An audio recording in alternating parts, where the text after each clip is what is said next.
This is a Hot Pie Original.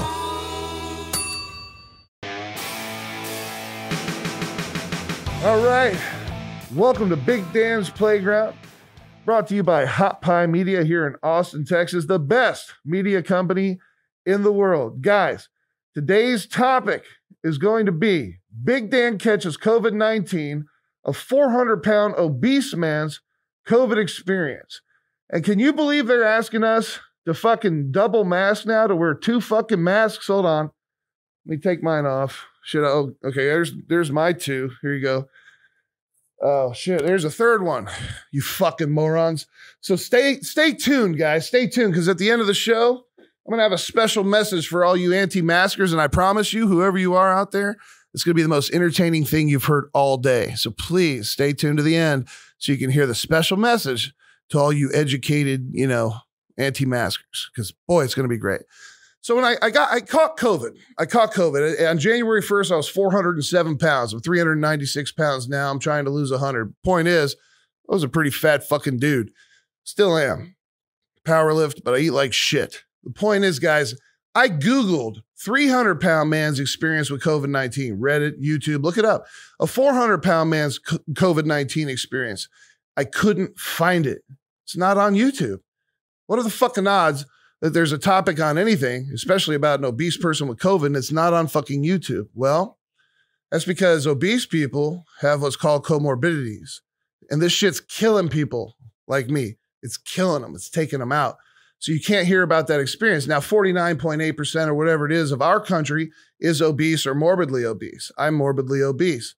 I powerlift. I might not look morbidly obese, but I'm fucking huge. So this is my experience with COVID-19, not only for the regular Joes, because incidentally, 2 days after I tested positive, my in-shape wife, who's fit and athletic, and my 15-year-old, who's a beacon of health, my 5-year-old, and my 18-year-old all caught COVID-19. So I'm going to give you the big man's perspective, the obese man's perspective, and I'm also going to tell you what happened to them, the normal people, the healthy people, and really try to give you a real world version of what this shit really is, how dangerous it is, and why you should wear one of these. And we'll save that for later.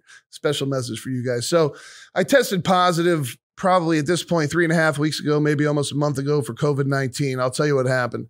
I think I had it for a little over a month. So I was at work, I was working, and that week I felt a little groggy. I might even had a fever one day, but I didn't check it. I was sweating, but I could still breathe fine. And I thought it was allergies. I thought it was a common cold. I was, praying to fuck. Who wants to believe they have COVID, right? It's terrifying.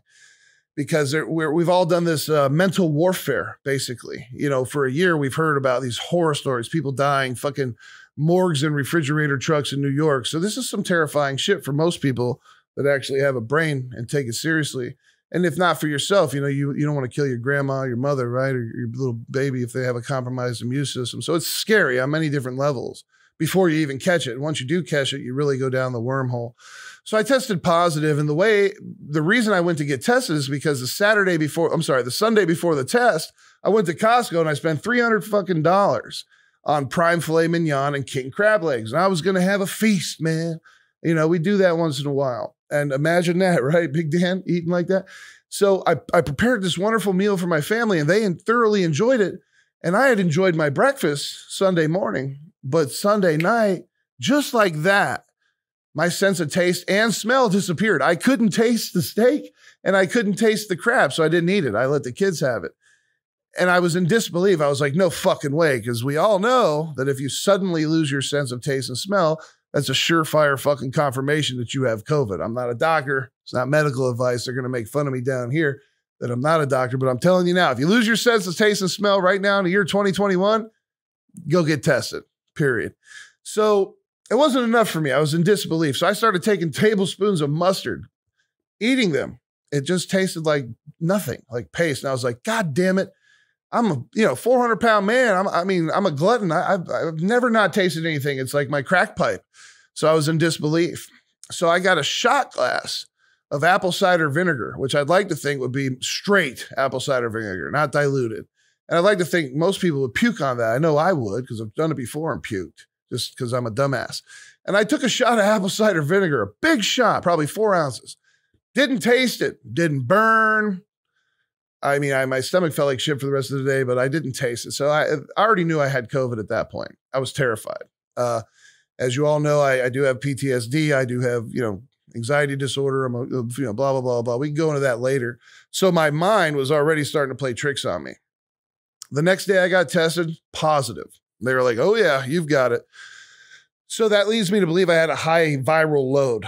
The amount of virus in your nose and your mouth that can potentially be in your lungs is called the viral load, and that dictates how sick you get in some cases, in most cases. So I'm going to tell you what my experience was like.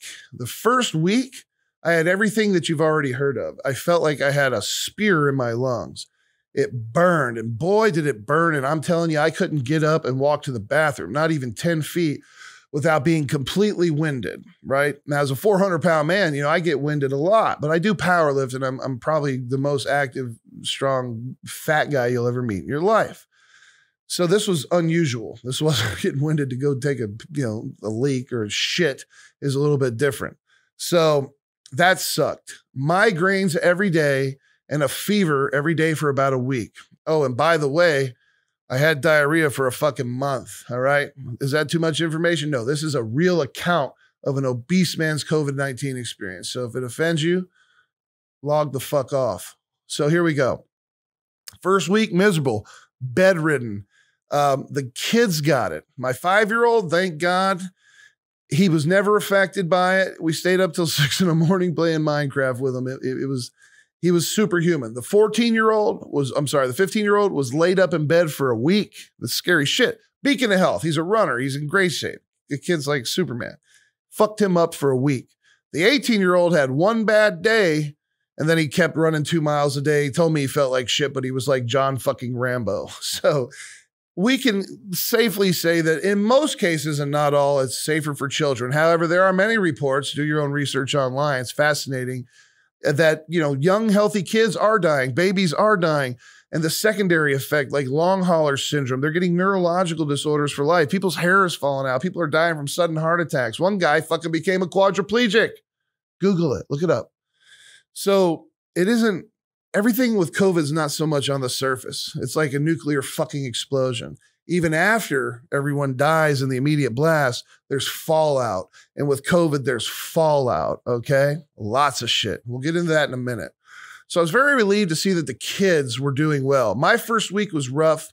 I'm 41 years old. Again, I'll reiterate, 398 pounds, probably 407 at the time. I've lost 11. Sing me a fucking song. It was probably from taking a shit, but I've lost 11 pounds.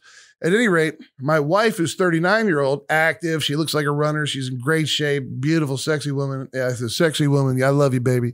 But she almost had it worse than I did. And the funny thing was, and it's not funny, it's fucked up, actually, even though I'm laughing about it, because she has bad fucking luck, okay? Kelly, my wife, had this shit almost a year ago. And everybody's like, well, she already had it, so it must have been a different strain, or it must have been this, or it must have been that. Wrong. Your antibodies, if you do the research, speak to a doctor, a medical professional, get the fuck off of Reddit and Google and YouTube and go speak to someone that went to school for 10, 15 years, okay? Fuck what you hear on the internet. Your antibodies, I think it's IgG and IG, whatever the fuck. There's a couple different major type of COVID antibodies that I now have. But those antibodies, they're saying, only last in most cases 3 months, and on the extreme end, 9 months. So it'd been almost a year. She got COVID again as a healthy, young, vibrant runner. She might as well be a fitness model. She's in good shape. And she got sick as fuck, almost sicker than me. She couldn't breathe every day. Now, remember, this is an in-shape 39-year-old woman I'm talking about. Men are more at risk. She had the mirrored of my symptoms. She couldn't move. She couldn't walk. She was stuck in bed. And this is a woman that walks miles every day, that exercises, fucking does woodworking. You can't stop this girl. And this stopped her dead in her tracks. She thought she was going to die. Okay. And she's still recovering. Her hair's still falling out a month later while she brushes it. It's fucking scary, guys. This shit's real. And if you don't think it's real, you're a fucking moron. But at any rate, we'll get back into my experience because the topic is an obese man's COVID-19 experience. First week, as you know, headaches, lung pain, nausea like crazy. I can't puke, but boy, did I have diarrhea for a month. Thank God. Shit my brains out the back end. Never puked once because I don't puke. I just have a fire hydrant at the back end of my ass that goes fucking nuts. Okay. Thank you, COVID. So week 1 was hell. Thought I was going to die. Now, let me tell you what happened in week 2. This disease tried to kill me like 4 times in week 2. See, my brain just said 2, 4. That could be a fucking long hauler effect, right? Like I can't even fucking make hand signs. So this thing tried to kill me 4 times in week 2. And guys, I've been in a fucking war zone. I've been shot at. I've been stabbed, like, beat on, shit on, left for fucking dead. I've been through some hardcore shit. COVID-19, as Big Dan, I'm telling you, is the scariest, most terrifying fucking thing I've ever been through in my life. Okay? Take it from a guy that doesn't scare easily. This shit's scary. So week 2, I have all these same fucked up symptoms. I still can't move. I'm still fucked up. I still can't breathe. It's scary. And something new happens. 1, I bought like 5 pulse oximeters, and I suggest every fucking American household gets one in case you get this shit. I bought 5 of them because I wanted one in every room. You snap it on your finger. It tells you your blood oxygen saturation and your heart rate. My doctor said, if you go below 93, you might want to go to the hospital. Okay, well, I went to 88 like 4 times. And I'll tell you why I didn't go to the hospital. So on 4 different occasions on week 2, it was like a regular thing. This thing tried to give me a heart attack. COVID-19 tried to kill this obese man with comorbidities. By the way, I also have sleep apnea. For 10 years, I wear an air mask, covers my whole fucking face every night with a 6-foot tube just to breathe because I stopped breathing in my sleep without help. COVID-19, that's like having breathing problems on steroids. So I have multiple comorbidities. I was a perfect candidate to die, and so are you if you're obese. And I'm going to tell you how I fought it. At any rate, 4 nights, okay? I'm building up to this. 4 fucking nights in a row, I woke up out of a dead sleep, out of a calm sleep, with a 250 beat per minute heart rate, guys, okay? Tell me COVID-19 is not fucking real, okay? 250 beats per minute that's sustained for about 30 minutes. And if you've never been that high artificially in a heart rate, meaning you're not running a fucking marathon or climbing a mountain and you don't expect that heart rate, that max fucking crazy ass heart rate, and you wake up and you have it, it feels like a heart attack. I had chest pain, back pain. I thought I was having a fucking heart attack. And it terrified me. A couple times I panicked. I had to take my anxiety medication just to calm down. But, 250 beats per minute from a cold sleep, it's trying to kill you, man. It's trying to kill you. It did that to me 4 times. So at that point, I did a deep dive online. I'm like, what the fuck is going on? This shit's going to kill me. And, during that, before I get to the deep dive, during that time when my oxygen went to 80 fucking 8, which is pretty much you're going to be on a ventilator and die, and my heart rate's going nuts, my wife wanted to take me to the hospital, and the doctors said I should go. But let me tell you what they do to 400-pound guys or even 300-pound guys in the hospital with an 88 fucking blood ox, okay, and a 250 heart rate. They'll give you some beta blockers to slow your heart down, and they're going to induce you into a fucking coma and put you in a goddamn ventilator. And you're going to die. Most people, they're saying, 70 to 90% of people. Don't quote me on that, but please comment below if anybody has anything to add or any corrections or discrepancies with the numbers I'm putting out. Guys, 70 to 90% of people on these ventilators, regardless of their age, fucking die, okay? So here's what I said, the big tough Dan, right? I told my family, I said, hey, look, I'm not going to the fucking hospital. Should I? Absolutely. Am I on my deathbed? Absolutely. I want to fight this fucking bitch. I want to fight this motherfucker. Because if you take me to the hospital, I'm going to be on a ventilator in a room that you can't visit me in. I'm going to die alone. So I said, if I'm going to fucking die, I'm going to die on this fucking bed holding you guys, talking fucking stories and having fun and giving love. I'm going to die in my motherfucking house, not in the hospital. Fuck a ventilator. This passion is how I really felt. Gave me the strength, the fucking will to fight, which is going to lead me to this next thing. You have to fight back on this fucking virus. That's what I chose to do. So, I laid in bed with him on those nights, had him hold me. I was panicking, probably crying like a sissy because I was scared for my life. And I thought I was going to die, but I had my family with me and I was okay with dying, holding the people that I love, because that's how I want to go out, not on a ventilator in a fucking room isolated. But some of you assholes don't want to wear a fucking mask. But we'll get to that later, so stay tuned. Special surprise for the anti-maskers at the end. So I did a deep dive. I had 4 nights of hell, almost died, like real hell, not just the normal scary shit you hear about, but that's what happened to obese people, guys. So be careful if you're overweight out there. This video is for you. It's for the whole world, but it's for you. So I did a deep dive. I said, what type of treatments, what type of preventative shit? Of course, you hear about what is it called? Remdesivir, ivermectin. You hear about hydroxychloroquine. I don't know about any of that shit. I don't fucking know. I didn't ask for it. What I did do is look for natural shit, plant medicine, supplements. So doing a deep dive, actually watching Joe Rogan. Joe, we need you on the show, man. If you're out there and you hear this, come on this show. Because Joe Rogan had a doctor on his show that was very specific, and it helped me. Actually, that episode helped me about zinc and quercetin. Basically said, don't take zinc without the quercetin. Don't remember why. So zinc, quercetin, vitamin A, vitamin D, and a host of other things that I bought. I must have spent $500 on Amazon that night and a fucking rush on the shipment. I also got curcumin, okay? BCM95 curcumin, which is the turmeric extract, the part of the turmeric that it's one curcumin pill is like taking 500 turmeric pills, okay? Get fucking curcumin for inflammation, because that inflammation is what kills you. That's what was fucking with my heart. That's what was making it want to stop. It's the inflammation that'll kill you. The inflammation that'll fuck you up and give you pneumonia. You got to fight the inflammation, okay? And stay hydrated. This thing's a beast. A guy that is used to, probably eating too much, didn't want to eat at all. This virus is telling your brain, don't eat, don't drink, don't move. And if you listen to it, you're going to fucking die, okay? I almost died. Straight up. I'm sharing this with you. So I bought my vitamin A, my vitamin D, my zinc with quercetin, my curcumin, and a host of other things. I went on the deep dive with the vitamins, right? We mentioned all the good stuff. And this is very ironic. That orange fucking cocksucker who's no longer relevant called it the China virus, the same dumb son of a bitch that told you not to wear this. And we have 400,000 dead. But I live in Texas, so I gotta be careful what I say. But fuck him and his fucking bullshit attitude with COVID. I'm glad that prick is gone. But at any rate, ironically enough, I started doing a deep dive on traditional Chinese medicine. That's right? With the China virus. Well, I'm looking at China medicine. So I found out in Wuhan, a lot of other areas, at least reportedly so, that a lot of people use traditional Chinese medicine, right? What a coincidence that they would use that in China. But it's been around for thousands of years, much longer than any of these corrupt fucking pharmaceutical companies that give you shit. And at the end of the commercial, they say, it might help with your migraines, but could cause erectile dysfunction, sudden death, fucking eczema, rash, your dick's going to fall off, your pussy's going to get warts on it, whatever.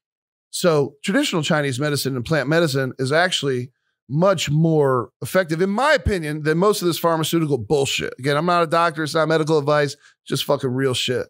So I found this place, and I'm going to give them a shout out because it helped, called Golden Cabinet Medicinary in Portland, Oregon. They had the best reviews out of all of them. They didn't pay me to say that, but they definitely helped save my life. I bought a fucking formula from Dr. Julie Barron over there. Zheng Guao Wan Han Tang, whatever the fuck it was called. You'll have to get in touch with them or any Chinese medicine practitioner. But my Chinese medicinal formula had like 15 different roots in it.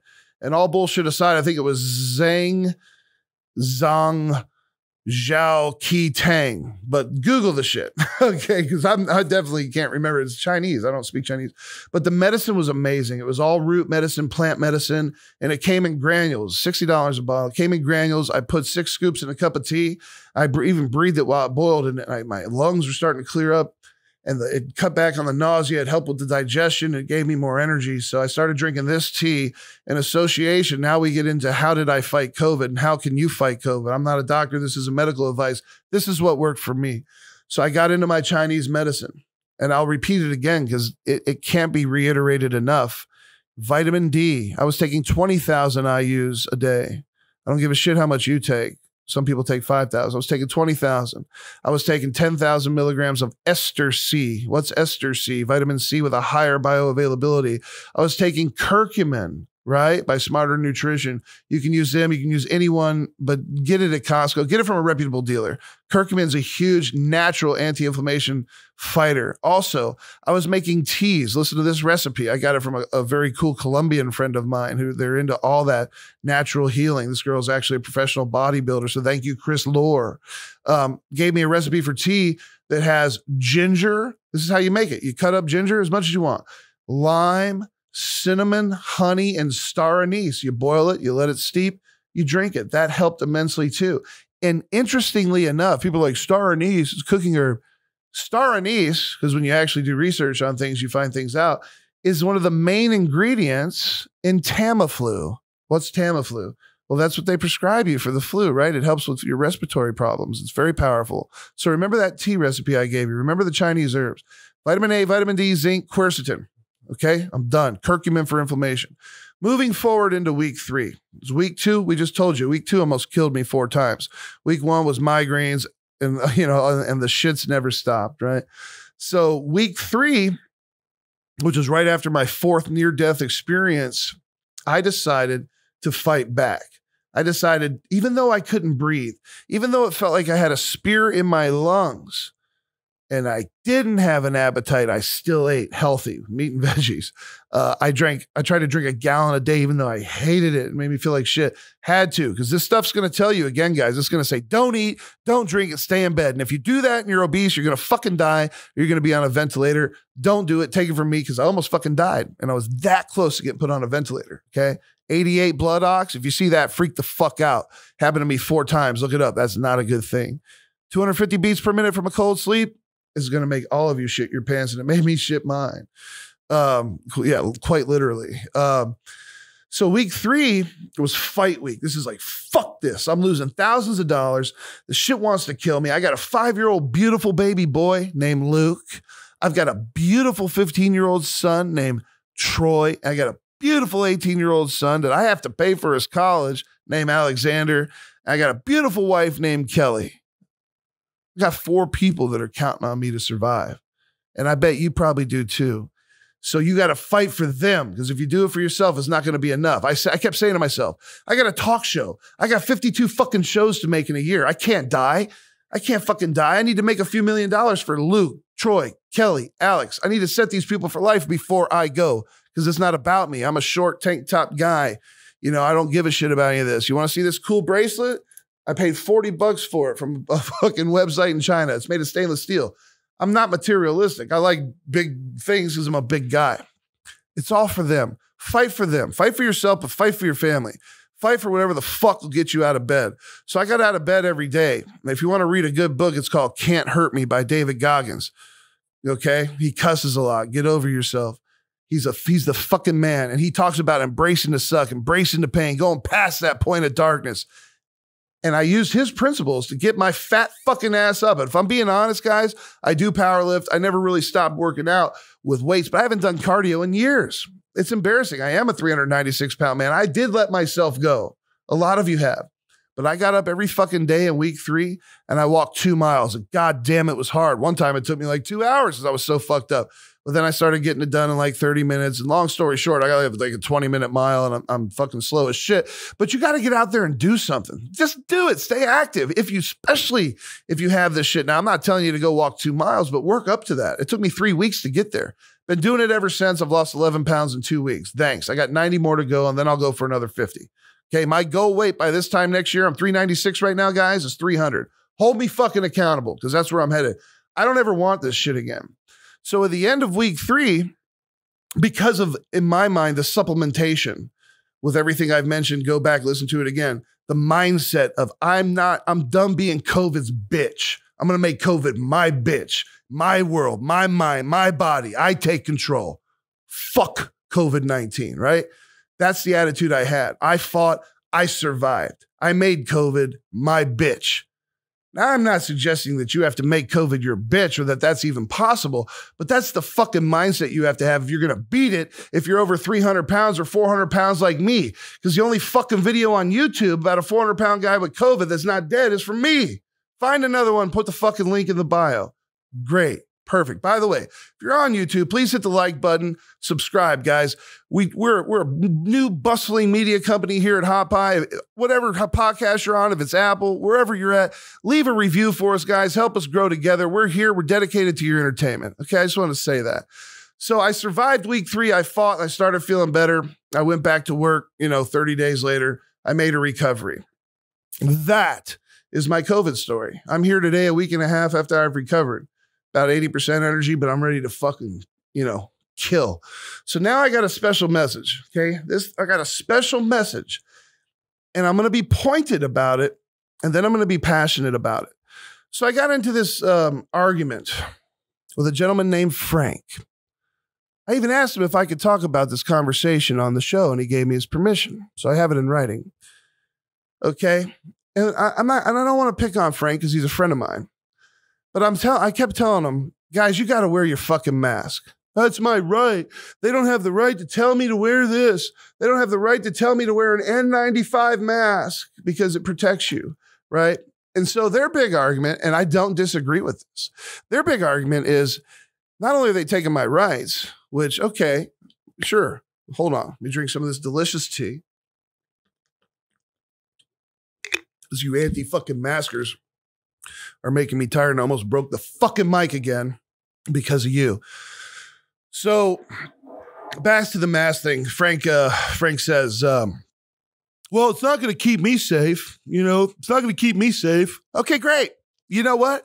Perhaps one mask. That's why they're telling you to wear two now, fucktards. Okay? They're not doing it to control you or make you a dumbass. They're trying to protect you from your own ignorant fucking self, and I'm about to prove why. With facts, not opinions, you fucking morons. So, Frank, I understand. Wearing this mask, this N95 mask that they say can take away 95% of the particulates that could hurt you, isn't going to keep you safe. By the way, if it isn't sealed, here's a gap here, here's a gap here, it's not going to protect you. When you breathe in, it creates a vacuum, it comes in. 5% can still get through. And this coronavirus is so fucking small that these things can actually be like putting up a fucking chain link fence to keep a mosquito out. I get it. Do you get it? That's not why they're telling you to wear the mask, you fucking morons. Okay? You got a problem with what I say? Come find me. I'll be happy to fucking explain it to you with sign language. Here's why you wear the fucking mask. It isn't to protect yourself, you fucking assholes. And I'm being serious because too many people are dying from this. The reason so many people are dying is because you fucking anti-maskers are selfish as fuck and you're uneducated and you're unfucking formed. This isn't to protect you. This isn't to fucking protect you. I get so fucking angry. Let me tell you who these fucking masks protect, you fucking idiots. This is to protect your grandma. This is to protect the stranger's grandma, the stranger's mother with Sjogren's disease. What's Sjogren's disease? Well, that's a pre-existing condition known as a comorbidity in the COVID world. It's an autoimmune disorder. There's many of them. There's many immunocompromised fucking people out there. So as much as you don't want to blow over a fucking pedestrian, a crosswalk because you didn't stop at a stop sign, you're doing the same fucking thing when you're not wearing a mask. And here's why. You selfish fucking pricks. Here's why. Again, this isn't to protect you. It's to protect that little baby that was born with a birth defect and a compromised fucking immune system, okay? It's not to protect you, you fucks. It's to protect other people. I'm passionate about this. I like to separate someone's fucking head from their shoulders when they start telling me how these don't work. It ain't about you. It's about the fucking weak people that we're supposed to protect as Americans, as a veteran. What do? We protect the fucking weak. And you're not protecting anybody. You're not even protecting yourself. That's how fucking dumb you are. But let me tell you why you're selfish. There are scientific studies, okay? Maybe Colton will find one and put it in the fucking description below because they're all over YouTube. And it shows that, you know what, you're right. This won't protect you. Now, if you wear two of them and one of these, hell, maybe it will. But this won't protect you. But what this fucking does, the only thing this does that I wish I just need to get across to you anti-maskers, you selfish motherfuckers, you're so uneducated, is it reduces your, this is from scientific studies, okay? If you need me to point you to one, send me a fucking DM and I will. This reduces your particulate ejection rate from 12 feet, because that's how far it can actually go, or 6 feet, which is what you fuckers have been fed, but it's actually up to 12.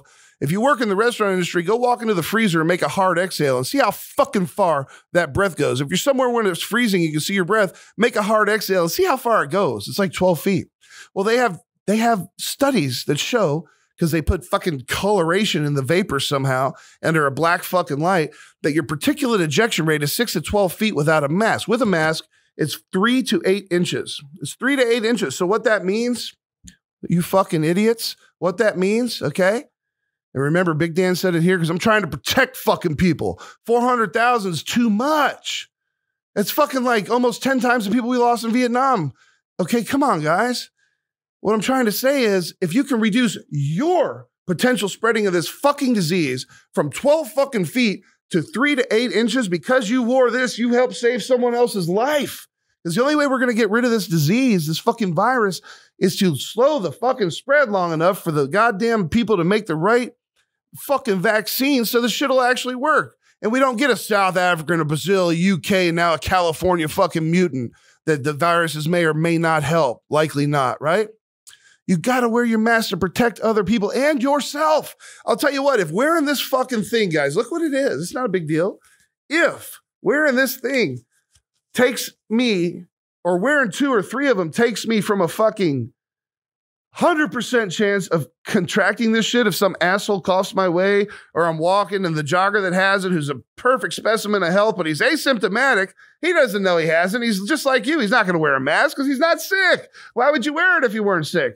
Because you inconsiderate pricks don't understand that you're going to spread it asymptomatically and kill people when you don't even know you have it. So how about a little bit of consideration for your fucking neighbor and say, you know what? If I'm asymptomatic, I don't have it. Wear the fucking mask.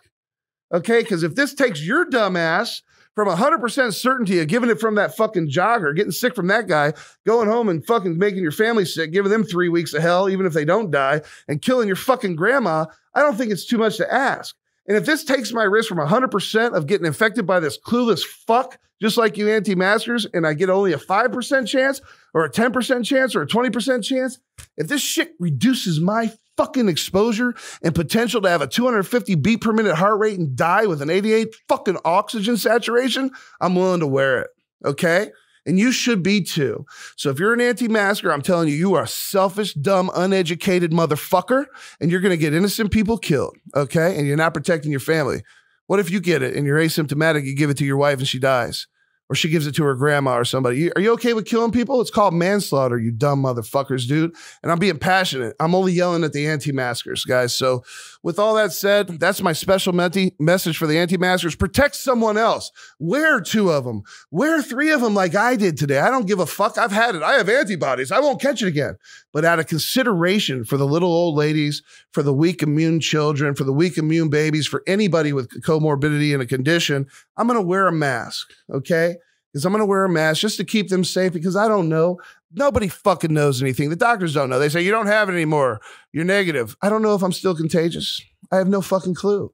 And I don't know how long my antibodies will last. So out of an abundance of caution, an abundance of consideration, and in keeping with my patriotic sense of fucking duty that I got 20 years ago in the military to protect you, I ask you to protect yourself, to protect your neighbors. Be smart. Don't be selfish. Wear a fucking mask.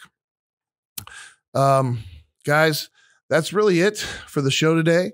You know, I'm actually happy that I fucking went off, because somebody needs to. Somebody needs to fucking tell it how it is. And that's what this show is about. It's uncut. It's real. Stay safe out there, guys. Wash your fucking hands. Don't touch your mucous membranes, your eyes, your nose, your mouth, your ears. Okay? Wash your hands when you take a shit. Wash your hands constantly. Be smart. Be smart, guys. Be safe. Help protect others with this. It's not about you. It's about the whole fucking world. It's about being a good person, a sense of community, about being responsible, okay, for other people's lives. And for one more thing. For anybody out there that says, well, grandma, or the fat fuck, like, fuck you, Big Dan, you're fat, or the little baby, or the mom or dad that do have comorbidities and by no fault of their own, or maybe it's because they overeat. Well, they shouldn't go out. They should just stay home. Guess what? Not everybody can afford Favor. Not everybody can afford Instacart. Not everybody can afford to have delivery. And they still have to live their lives too. So even though they're at risk, they're going to go to the grocery store. They're going to go get gas. They're going to have to do what the fuck they do. Hell, they might even walk their dog at the dog park. And while you're inconsiderate, elitist fucking asses saying they should stay home, fuck you. Everybody has to live. So if everybody's going to live, why don't we just keep it safe, right? Social distance, wash your fucking hands. Because as a guy who's probably a hell of a lot more hardcore than 90% of you fuckers listening, a real motherfucker has been through a lot of shit, and I'm not putting anyone down. I'll tell you, if you haven't had this shit, okay? If you haven't had this shit, and you haven't been to fucking Afghanistan, if you didn't grow up, if you haven't been to jail umpteen times for being a dumbass, if you hadn't had your ass kicked a million times, you haven't been stabbed, if you haven't had this shit and you're not hardcore, this shit'll break you in half. COVID-19 will break you in half, okay? It'll leave you in pieces. So if all you have to do is wash your fucking hands and wear a fucking mask, then do it. That's all for today, guys. Love you.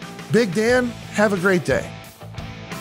Thanks for listening. You can find more episodes and all other Hot Pie Media originals baked fresh daily at our home on the web at hotpiemedia.com, the Hot Pie Media YouTube channel, or wherever you listen to podcasts.